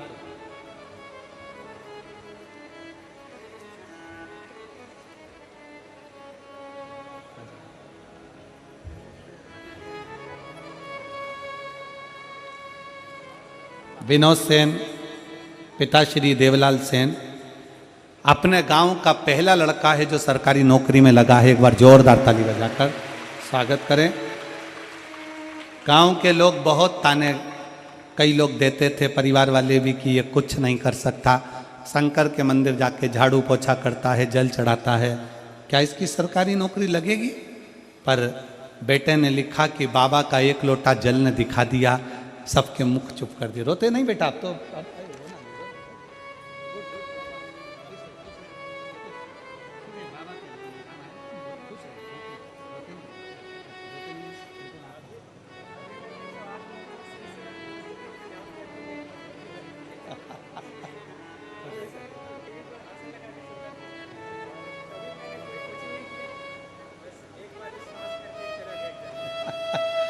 बेटा कह रहा है कभी मैंने कोचिंग नहीं करी, आपको गुरु मानकर श्री शिवाय नमस्तुभ्यम बोल पढ़ता रहा। आप कहते हो मेहनत 4 गुनी करो, मैंने मेहनत को 4 गुना कर लिया और बिना कोचिंग के आज सरकारी नौकरी में बाबा की कृपा से विद्युत विभाग के असिस्टेंट इंजीनियर के पद पर मैं नियुक्त हो गया। मैं बाबा को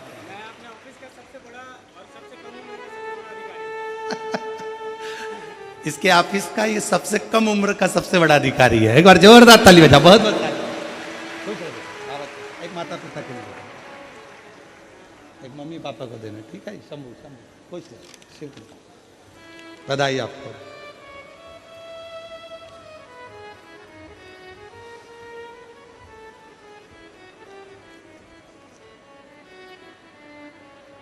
और रिश्ता तेरा मेरा सबसे प्यारा, रिश्ता तेरा मेरा सबसे प्यारा, तू मेरा बाबा, मैं हूँ तेरा लाला, मैं हूँ तेरा लाला। 4 साल का बच्चा जिसे डॉक्टर ने कह दिया था बचपन से ये बोल नहीं पाएगा तालू के कारण, पर उसकी वाणी देवाधिदेव महादेव ने दी है। 1 साल तक लगातार शिव जी पे चढ़ा हुआ पानी उस बच्चे को पिलाना प्रारंभ करा और बोलना प्रारंभ करा। एक बार जोरदार ताली बजाकर शिव तत्व। तू मेरा बाबा, मैं हूँ तेरा लाला, मैं हूँ तेरा लाला। तू मेरा बाबा, मैं हूँ तेरा लाला, मैं हूँ तेरा लाला। लाखों की संख्या में आप लोग पहुंचे हैं, पंडालों में जगह नहीं है, दिल से आप कथा श्रवण कर रहे हैं, हृदय से सुन रहे हैं, और ये हमारा विश्वास कहता है, मेरा शंकर की भक्ति कहती है और मेरा विश्वास कहता है कि मेरा भोलेनाथ आपकी भी झोलियां खुशियों से जरूर भरेगा और खाली नहीं भेजेगा। ये बोल बम का नारा है। जरा जम के दोनों हाथ उठाकर बोल बम का नारा है। सारी समस्या का हल ये विश्वास कहता है, खाली नहीं जाओगे, भरोसा। आप शिव को, शिव का दरवाजा मत छोड़ो, शंकर की शरणागति मत छोड़ो, शिव की चौखट मत छोड़ो, शंकर की भक्ति मत छोड़ो। शिव कथा कर रही है, शिव महापुराण वर्णन कर रही है। एक 200 रुपए की साड़ी भी अगर भगवान शंकर को, देवता को चढ़ाकर प्रसाद समझकर हम पहन रहे हैं, उसकी कीमत है। शिवयोगी काशी प्रदेश में रहने वाले एक सन्यासी, एक तपस्वी, एक साधक शंकर को चढ़ी हुई भस्म अपने तन पर धारण कर शंकर की चढ़ी हुई भस्म को अपने तन पर लगा ले।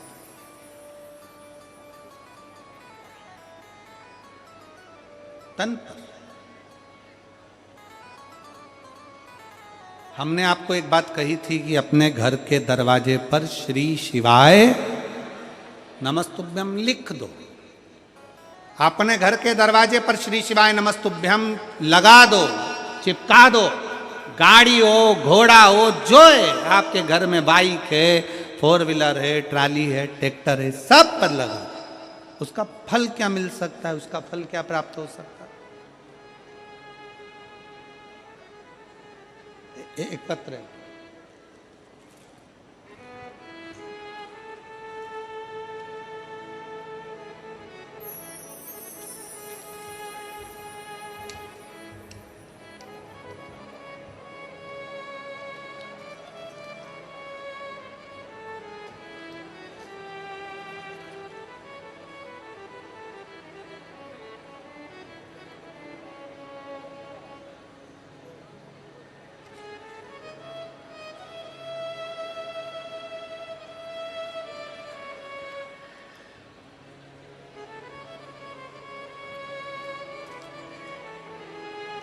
हनुमान सिम्बा पांडे, प्रोफेसर कॉलोनी, रायपुर, छत्तीसगढ़ से हैं। कहीं बैठी हों तो हाथ हिला सकती हैं। आप ही हैं? श्री शिवाय नमस्तुभ्यम। आ जाओ, एक बेलपत्र ले जाना चाहिए। भोलेनाथ पर जल चढ़ाने का मैं क्या वर्णन करूं गुरुदेव। पहले मैं बताना चाहूंगी कि मैंने दरवाजे पर श्री शिवाय नमस्तुभ्यम लिखा, उसको आप देखिए। पहले दरवाजे पर मैंने श्री शिवाय नमस्तुभ्यम लिखा, और बाबा का दरवाजे पर जिस दिन से श्री शिवाय नमस्तुभ्यम लिखा, 10 से 12 साल का सपना था कि मेरा 2 मंजिल मकान ऊपर की ओर बन जाए। मैं प्रयास करती रही पर नहीं बन पाया। पर पहली बार मैंने दरवाजे पर श्री शिवाय नमस्तुभ्यम लिखा। 1 रुपया भी पास में नहीं था, पर बाबा ने कहीं से व्यवस्था कर कर हमारा 3 मंजिल मकान खड़ा कर दिया। मैं बाबा को यहाँ प्रणाम करने के लिए आई। एक ये तो साधारण पत्रों के भाव में एक पत्र और देखिए, बड़ा सुंदर लिखा है। मेरा नाम लुसिका यादव, उम्र है 22 वर्ष। मेरी माता का नाम अनीता यादव है, पिता का नाम संतोष यादव है। ग्राम उतई, जिला दुर्ग, छत्तीसगढ़ की निवासी हूँ। कहीं बैठी हो तो हाथ हिला सकती हैं। आप ही हैं? श्री शिवाय नमस्तुभ्यम। आ जाओ बेटा, बेलपत्र लेकर जाओ। मेरा नाम लुसिका यादव है, उम्र 22 वर्ष है। मेरी माता का नाम अनीता यादव, पिता का नाम संतोष यादव है। ग्राम उतऊ, जिला दुर्ग, छत्तीसगढ़ की निवासी हूँ। भोले बाबा का क्या वर्णन करूं गुरुदेव। बाबा पर किया गया विश्वास कभी खाली नहीं जाता। मैं 2020 से सरकारी नौकरी की तैयारी कर रही थी, पर कहीं भी मेरा सिलेक्शन नहीं हुआ। मैं टीवी पर आपकी कथा सुनती, मंदिर जाती, 1 लोटा जल चढ़ाती, 1 धतूरा अपना नाम और गोत्र बोलकर, जैसा आपने कहा वैसा कि वैसे ही चढ़ा देते। आप कहते हो गुरुदेव कि अपनी कैपेसिटी से ज़्यादा चौगनी मेहनत करो। आप कहते हो अपनी कैपेसिटी से ज़्यादा चौगनी मेहनत करो। मैंने 25 से 31 जुलाई 2024 को भिलाई, छत्तीसगढ़ की शिव पुराण की कथा 7 दिन पंडाल में बैठकर सुनी। और पंडाल में बैठकर कथा तो सुनी, साथ में एक विश्वास इस बेटी का दिल का, भरोसा इस बेटी के हृदय का, दृढ़ता इस बेटी के हृदय का। और श्री शिवाय नमस्तुभ्यम मंत्र को दरवाजे पर लगाना, मेहनत को 4 गुना कहना, और शहद और बेलपत्र का बाबा को समर्पित कर कर जाना।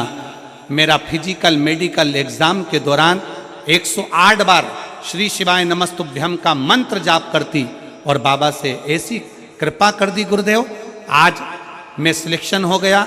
14 दिसंबर 2024 को ITBP भारत तिब्बत सीमा पुलिस अधिकारी के पद पर मेरी नियुक्ति हो गई। मैं बाबा को प्रणाम करने के लिए आई, मैं बाबा को यहाँ धन्यवाद देने के लिए आई। ये शिव तत्व है, ये ओघड़ी है, ये शंभु है।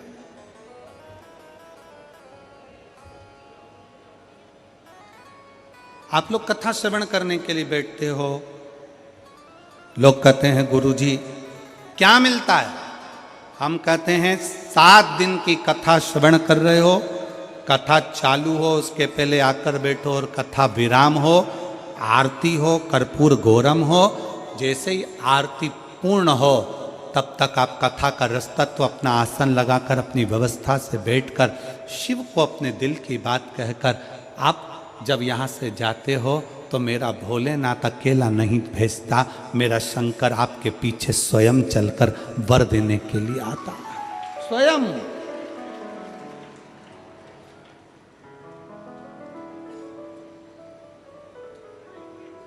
कोई लेट बनता है, कोई जल्दी बनता है, और शिव को जल चढ़ाने वाला एक दिन जम के बोलो जरा, एक दिन सेठ जरूर बनता, खाली नहीं जाता।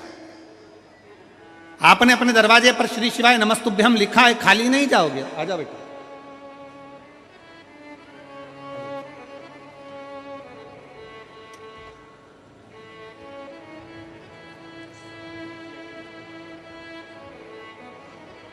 लूसी का याद है, बधाई बाबू, आपको बहुत बहुत बधाई हो, खुश रहो, बहुत अच्छा नाम है।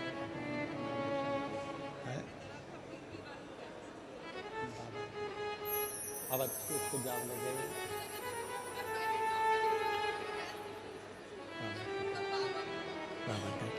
बेटी कह रही है मैं एक बार हिम्मत हार गई थी और प्राइवेट जॉब की तैयारी करने लगी थी, पर कथा सुनी, सोचा एक बार पंडाल में जाकर बैठती हूँ, सुना है कि पंडाल में मुराद पूर्ण होती है। चली गई कथा सुनने के लिए, 7 दिन पंडाल में रहकर कथा सुनी। प्राइवेट जॉब ढूंढने में लग गई थी, पर मुझे उम्मीद नहीं थी कि मेरा भी इतना बड़ा सिलेक्शन हो जाएगा। बाबा ने कृपा करी। बधाई बधाई बधाई बधाई। शिव तत्व।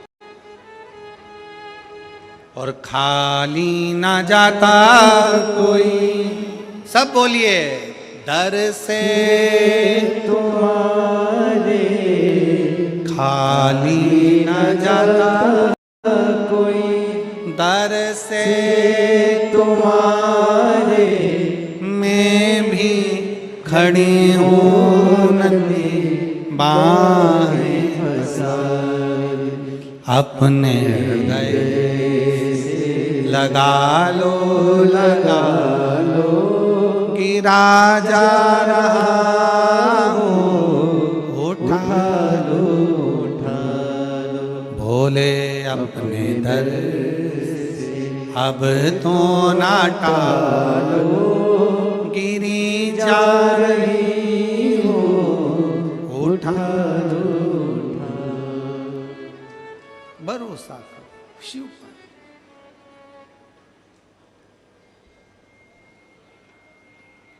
एक विश्वास शंकर पर करो। शिव योगी ने शंकर पर चढ़ी भस्म को धारण किया। शंकर पर चढ़ी भस्म धारण करो। जब व्यक्ति तप करता है ना, जब व्यक्ति साधना करता है ना, आराधना में डूबता है, तो उसका तेज बल बढ़ता है। आज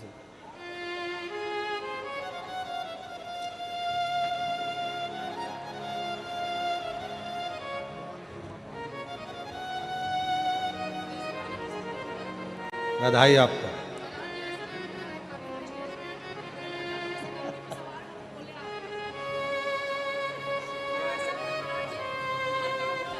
शिव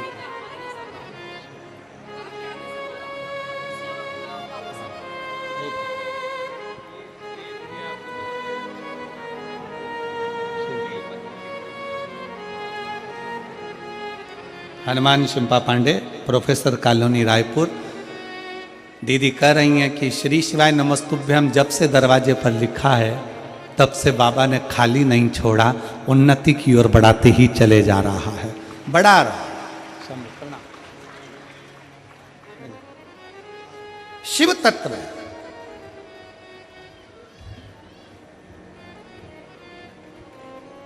वो घड़ी है शंकर।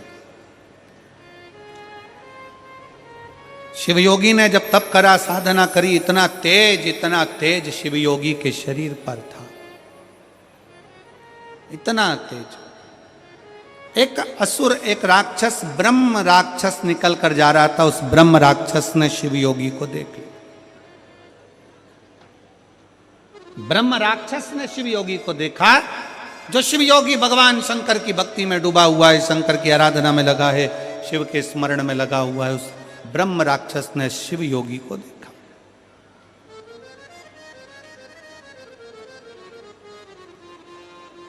और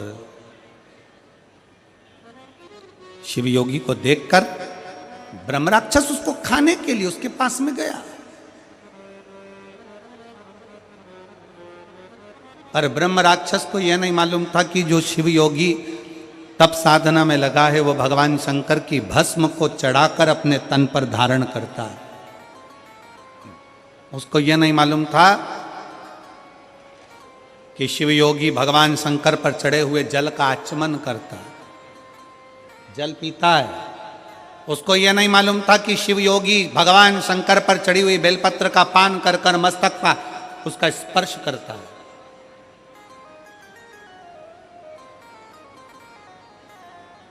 कल कथा में कहा था कि शंकर भगवान पर चढ़ा हुआ जल जब हम अपने ऊपर छींटते हैं, वो जल हमारे शरीर पर ही सूख जाता है और वो जल लगा हुआ शरीर जहां जाता है वो अपना कार्य सफल कर कर ही आता है, सफल कर कर।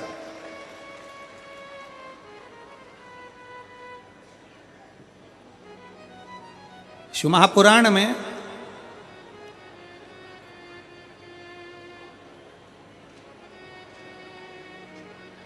एक रावण संहिता के अंतर्गत 4 तिलक का वर्णन आता है। थोड़ा सावधानी से सुनिएगा। 4 तिलक का वर्णन रावण संहिता के अंतर्गत आता है और अथर्ववेद में भी कुछ वृक्षों की फल पत्ती का वर्णन आता है, उसका भी स्मरण इस कथा के माध्यम से। पहले नंबर का तिलक होता है सफेद आंकड़े की जड़ का तिलक। सफेद आंकड़े की जड़ का तिलक। सफेद आंकड़े की जड़ देखिए, आप लोगों ने सफेद आंकड़े का पुष्प देखा है? हम आस्था चैनल वालों से भी निवेदन करेंगे कि कथा में जिस जिस तिलक का वर्णन किया जाए उसके पौधे का दर्शन भी कराएं, जिससे लोगों को मार्गदर्शन मिले कि कौन सा पौधा बोला जा रहा है। सफेद आंकड़े की जड़ का तिलक। और यही सफेद आंकड़े की जो जड़ होती है संतान प्राप्ति के लिए तुमरुकेश्वर का नाम लेकर कमर में लाल धागे में बांधा जाता है, जैसा आप लोग पहले कथाओं के माध्यम से श्रवण कर चुके। एक होता है पहले नंबर पर सफेद आंकड़े की जड़ का तिलक। ये क्या काम आता है और किस लिए लगाया जाता है? तो शिव महापुराण की कथा कहती है, जिस दिन आपको लगे कि मुझे इस कार्य के लिए जाना है और ये मेरा कार्य सफल होना चाहिए, ये कार्य मेरा रुक रहा है, इस कार्य में बाधा आ रही है, ये कार्य मेरा अटक रहा है, उस दिन सफेद आंकड़े की जड़ को थोड़ा सा घिसकर और घिसने के बाद उसको अष्ट विनायक में से किसी भी एक विनायक श्री गणेश जी का नाम लेकर अपने मस्तक पर थोड़ा सा तिलक उस सफेद आंकड़े की जड़ का लगाकर चले जाइए। वो कार्य आपका सफल होकर ही रहेगा, भले 8 दिन लग जाएं, 10 दिन लग जाएं, पर सफलता उस कार्य में मिलती जरूर। पहले नंबर पर आता है सफेद आंकड़े की जड़ का तिलक। दूसरे नंबर पर अपामार्ग की बीज का तिलक। अपामार्ग एक पौधा होता है, आप लोग टीवी पर उसका दर्शन कर रहे होंगे, एलईडी पर आप देख रहे होंगे। अपामार्ग की जड़ का अर्थात अपामार्ग का जो पौधा होता है उसका जो बीज होता है, जैसे आप ऊपर लगा हुआ देख रहे हैं, इसमें बीज लग रहा है, पौधे को आप लोग देख रहे होंगे टीवी पर, एलईडीओ पर, एलईडी भी चल रही है, एलईडीओ पर भी देख रहे होंगे कि ये अपामार्ग का जो पौधा होता है ये आपको आपके घर के आसपास में कहीं पर भी मिल जाएगा, जंगल में मिल जाएगा, आपके घर के पास लगा हुआ मिल जाएगा, ये हर कहीं लग जाता है। अपामर्ग का जो पौधा होता है, इसका जो बीज होता है, इसका जो फल होता है, फल में जो बीज होता है, इस बीज को सुखा लिया जाता है, सुखाकर इसको पीस लिया जाता है और पीसकर इसको जहां पर भगवान शंकर का शिवलिंग है, शिवलिंग का जल बहकर जहां से नीचे गिरता है, उसको समझ लें थोड़ा सा, आप लोग ध्यान में आ जाएगा आप लोगों के।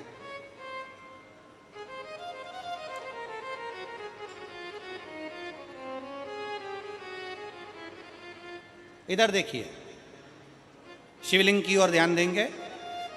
यहां जो व्यासपीठ के सम्मुख में शिवलिंग बना है, यह शिवलिंग, और शिवलिंग के सामने से जो जल बहकर, जो जल नीचे की ओर आ रहा है, शिवलिंग के सामने से जल बहकर जो नीचे की ओर आता है, ये जो भाग होता है, इस भाग पर अपामार्ग का जो बीज होता है सूखा हुआ, जिसको आपने पीसा है, उसको यहां लगा दिया जाता है, उसी को वापिस लेकर आया जाता है। और उस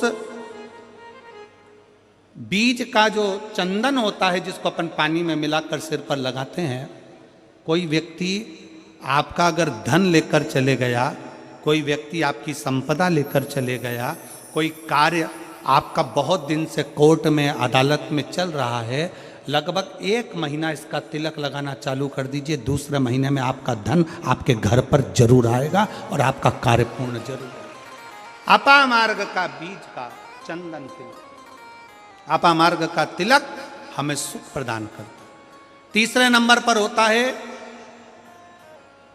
दुर्वा। क्या बोलते हैं इधर छत्तीसगढ़ में, दुर्वा बोलते हैं कि घास बोलते हैं? जो गणेश जी को चढ़ाते हैं, दुर्वा, दुर्बी, ठीक है। टीवी पर आप लोग देख रहे हैं, दर्शन कर रहे होंगे। दुर्वा, दुर्बी, जिसको छत्तीसगढ़ में दुर्बी कहते हैं, दुर्वा कहते हैं, जो गणेश जी को चढ़ता है, दुर्वा। अब आप सबको स्मरण में तो होगा कि दुर्वा कहाँ से प्रकट हुई है। तो शिव महापुराण की कथा में विष्णु पुराण को अगर हम अध्ययन करें तो विष्णु पुराण का स्मरण करेंगे, या कूर्म पुराण को पढ़ेंगे तो उसमें मिलेगा कि भगवान जब सुमेरु पर्वत को मंथन के लिए रखा गया था, तब वो पर्वत नीचे दबता जा रहा था, तब कच्छप भगवान अपनी पीठ पर उस पर्वत को धारण करे थे। कच्छप भगवान जब पीठ पर धारण करे तो समझ लो भगवान नारायण की जंघा पर ही वो पर्वत रखा हुआ था, जिसको घर्षण किया जा रहा था, घर्षण किया।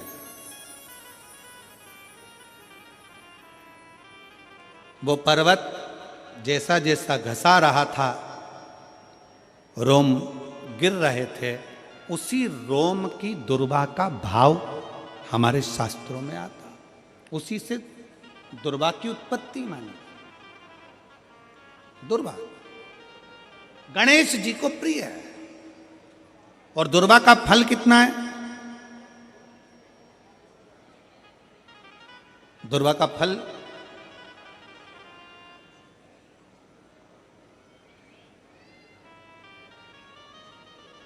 जब एक असुर ने उत्पात मचाया और गणेश जी के पास सूचना गई, तो गणेश जी ने उस असुर को निगल लिया।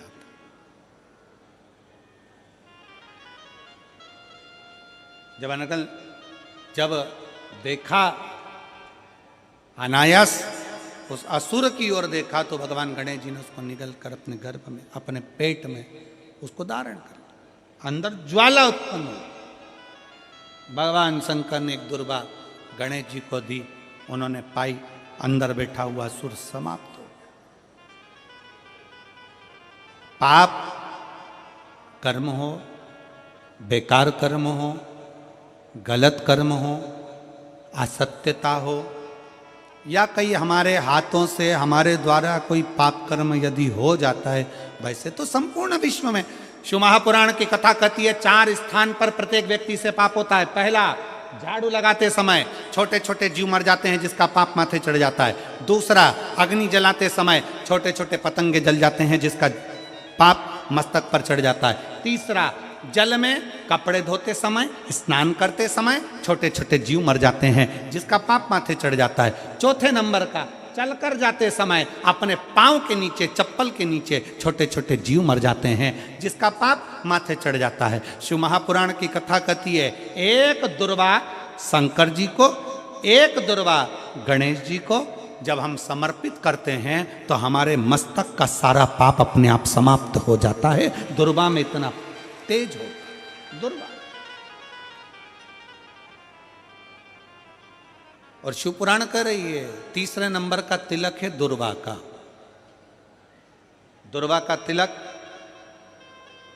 दुर्वा को चढ़ी हुई जब छोटी सी दुर्वा लेकर उसको सूखने के बाद भस्म बनाकर शंकर को चढ़ाकर उस भस्म को लाकर मस्तक पर यदि तिलक लगाया जाए, उस दुर्वा का तिलक यदि मस्तक पर लगाया जाए, कोई व्यक्ति तुमसे कह दिया कि तेरे बस का ये नहीं है, कोई ने कह दिया तू ये सरकारी नौकरी पा ही नहीं सकता, कोई ने कह दिया कि तू ये काम कर ही नहीं सकता, तू मकान बना ही नहीं सकता, कोई ने कह दिया तेरी दुकान चलेगी ही नहीं चाहे कितनी खोल ले, अगर आपका कोई आत्मबल नीचे गिराता है तो 20 दिन तक दुर्वा का तिलक यदि मस्तक पर लगाया जाए तो आत्मबल भी बढ़ता है और कार्य सिद्ध होता है। ये दुर्वा तिलक की महत्व। चौथे नंबर पर आता है बेलपत्र की जड़ का तिलक, जिसको हम पहले भी कथाओं में बोल चुके हैं कि बेलपत्र कि मिट्टी का भी अगर तिलक लगाया जाए, बेलपत्र के नीचे की मिट्टी का भी अगर तिलक लगाया जाए तो वो भी फल देता है। तो बेलपत्र की जड़ का तिलक तो बहुत मूल है। कभी मान लो कहीं बेलपत्र की जड़ ऐसे नहीं निकालना चाहिए, बेलपत्र हरा भरा रहे तो कभी उसकी जड़ नहीं निकालना, कभी भी। मान लो कोई बेलपत्र का वृक्ष सूख गया, कोई बेलपत्र का वृक्ष अगर सूख गया है, उसकी अगर जड़ मिल गई है तो उसको घिस कर उसका चंदन बनाकर शिव का लेपन कर उस चंदन को अपने मस्तक पर भी धारण कर सकते।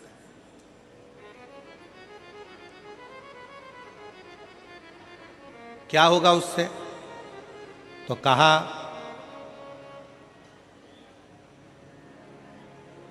किसी व्यक्ति को कोई कार्य के हेतु आपने बोला है और वो व्यक्ति कार्य से इनकार कर रहा है, मना कर रहा है कि ये मेरे बस का नहीं है, मैं नहीं करूंगा, उठाओ तुम्हारी फाइल लेकर जाओ यहां से, ये मैं नहीं करूंगा। तुम्हें लग रहा है कि ये केस मुझे जीतना है और मैं सत्य हूं और मेरा केस मुझे जीतना है और असत्यता भारी पड़ रही है, झूठ भारी पड़ रहा है, उस समय पर बेलपत्री का चंदन का तिलक या बेलपत्री के वृक्ष की मिट्टी का तिलक व्यक्ति को सफलता जरूर देता है। उस तिलक को धारण जरूर करना चाहिए,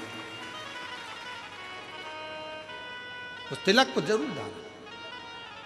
बेलपत्र का तिलक, बेलपत्र की मिट्टी का तिलक, बेलपत्र के वृक्ष के नीचे बैठकर करा गया भजन, बेलपत्र के वृक्ष के नीचे बैठकर करी गई साधना, बेलपत्र के वृक्ष के नीचे बैठकर करी गई आराधना हमें फल प्रदान करती। और मैं संपूर्ण देशवासियों को इसके लिए बहुत बहुत साधुवाद देता हूँ, बहुत बहुत बधाई देता हूँ कि जब वृक्षारोपण कराया जाता है विठले सेवा समिति द्वारा, सारे शिव भक्त अपने अपने क्षेत्र में बेलपत्री का पौधा लगाते हैं और बेलपत्री के वृक्ष को बड़ा करते हैं। उसके लिए आपको साधुता देते हैं, साधुता। अपने जीते जी अपने जीवन काल में प्रयास जरूर करो कि बेलपत्री का पौधा जरूर लगाया जाए, क्योंकि जब हम भोले बाबा के भगवान शंकर के चरणों में जाएं तो शिव कृपा करें, शिव करुणा करें।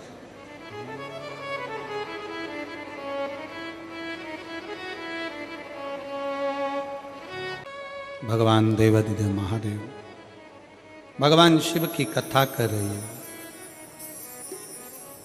ब्रह्म राक्षस आया शिव योगी के पास में, हवा चली तन की भस्म उड़कर ब्रह्म राक्षस को लगी। ब्रह्म राक्षस राक्षस की योनि से छूटकर देवतुल्य बनकर देव के धाम चले गया।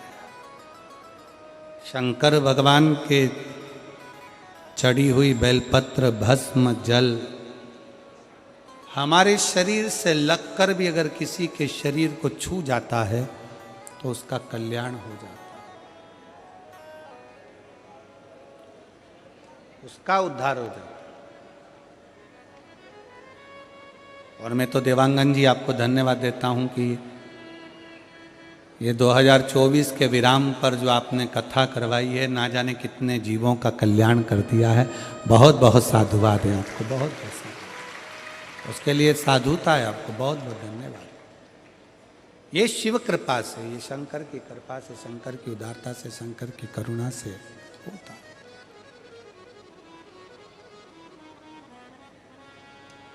हम भगवान को नहीं पहचान पाते, पर शिव करुणा करता जरूर है। शंकर करुणा करता है। जब ब्रह्मा जी भगवान को नहीं जान पा रहे थे, भगवान विष्णु नहीं जान पाए थे,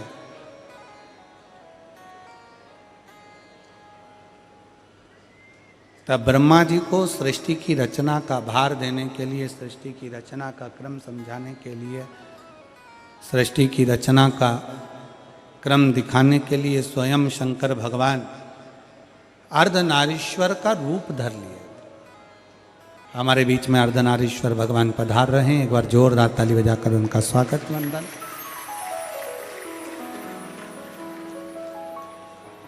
भगवान अर्धनारीश्वर का रूप धरकर भगवान शंकर ने आधा शिव का, आधा शक्ति का, आधा शंकर का, आधा पार्वती का, आधा शिव का, आधा शक्ति का स्वरूप धारण करा। ब्रह्मा जी को अपनी लीला का दर्शन कराया कि ब्रह्मदेव, तुम सृष्टि की रचना करो। आदि सृष्टि पुरुष की, आदि सृष्टि स्त्री की बना दो।